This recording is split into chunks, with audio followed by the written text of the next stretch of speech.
Hi guys, I'm back with another video. So this is the video on how I cleared my SET-A exam, which is of law.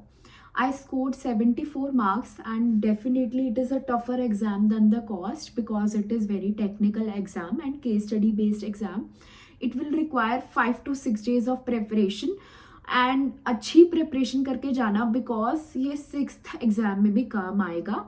So how did I do? I watch Shubham Singhal sir's video on YouTube. बहुत अच्छी playlist बनी हुई है and वो definitely बहुत अच्छा coverage करके देगी. 70 to 80% सिलेबस कवर अप हो जाएगा बिकॉज 100% कहीं से भी नहीं हो सकता. तुम्हें बेयर एक्ट ही करना पड़ेगा उसके लिए, तो इतना टाइम नहीं है.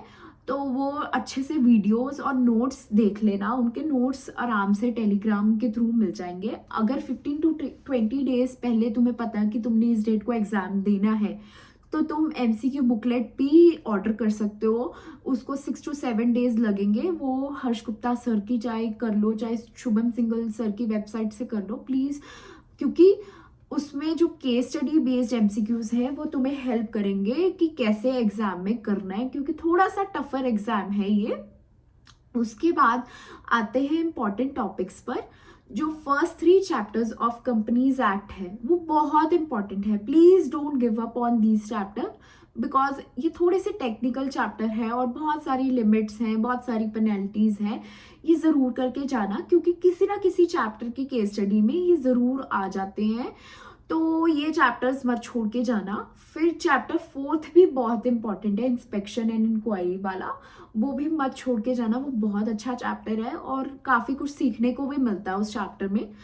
और किसी की बातों में मत आना. चैप्टर 7 वाइंडिंग अप बहुत इंपॉर्टेंट चैप्टर है. प्लीज़ मत छोड़ के जाना. चाहे जो मर्जी लोग कहें कि IBS से रिलेटेड है, तुम IBS कर लो, नहीं. इसमें भी 10 मार्क्स का क्वेश्चन मेरे एग्जाम में आया था section 326 and 327 overriding preferential payments पर.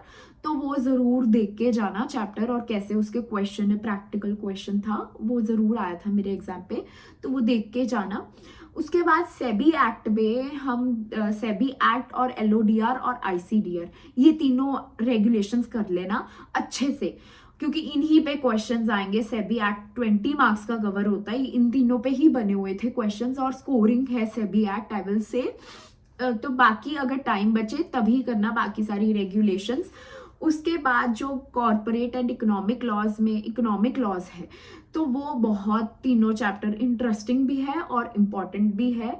और आई थिंक ECB वाला जो फेमा में से है वो बहुत उसकी लिमिट्स पे क्वेश्चंस आए थे. बहुत अच्छा चैप्टर है. और IBS में वाटरफॉल पेमेंट सिस्टम भी बहुत इंपॉर्टेंट है और उसकी टाइमलाइन बहुत इंपॉर्टेंट है IBS में कि कितना रेजोल्यूशन प्रोफेशनल को कितना टाइम लगता है. तो बहुत इंपॉर्टेंट है ये चैप्टर भी IBS, तो ज़रूर देख के जाना. आई विल से कि कंपनीज एक्ट में जो चैप्टर 9th एंड 10th है वो तुम स्किप भी कर सकते हो, क्योंकि आई थिंक मेरे एग्जाम में कोई भी उसमें नहीं आया था.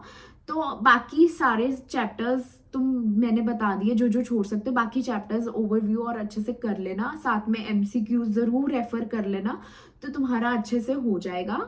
एंड 5 to 6 डेज अच्छे से देना बिकॉज आई विल से कि लॉ बाद में बहुत ज़्यादा काम आता है तुम्हारे.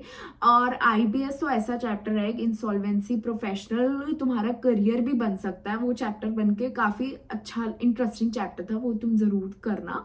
तो दैट्स ऑल. अच्छे से प्रिपेयर करना और प्रैक्टिस ज़रूर करके जाना. Thank you so much.